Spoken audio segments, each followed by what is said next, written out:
It's time for today's Legal Minute with the Law Office of Cooley Shrair in Springfield. We're here with attorney Susan Mielnikowski. We're talking end-of-life decisions. And when people get older, they get nervous because other people might make these decisions for them. So what can they do beforehand to ensure that their wishes are carried out?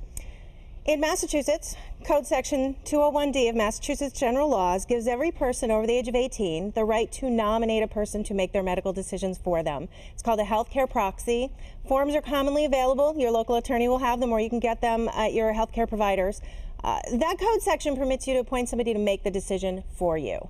It does not, however, give you the right to make advance directives or living wills, which we commonly think of that as a person filling out a form saying, I don't want artificial hydration, I don't want resuscitation, I don't want blood transfusions. If you have a specific desire as to how your medical treatment is going to be handled, you need to tell your proxy, because in Massachusetts you can't check the box in advance. You have to tell the person beforehand. Really? And they make the decision for you. So that's right. They have to remember all that stuff. You can't just fill out a form.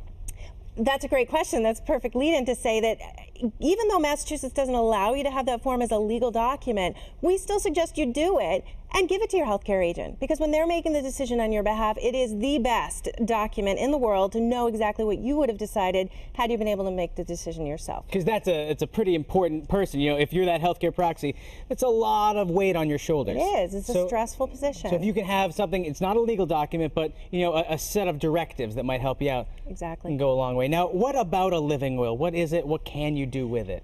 The living wills are allowed in other jurisdictions, and each jurisdiction has a different mechanism, if they allow a living will, of how you can check the box and say what medical procedures you do or don't want. So because Massachusetts doesn't acknowledge them legally, you can use any format you want, just to convey your interest in writing to the healthcare agent so they can use that. But if nothing else, it's important that you have that conversation and that you pick a healthcare proxy, because you never know when something can arise. Somebody you trust. Susan, it's a pleasure to have you here. Thank you. That's your Legal Minute, and for more information, call 413-781-0750 or visit CooleyShrair.com.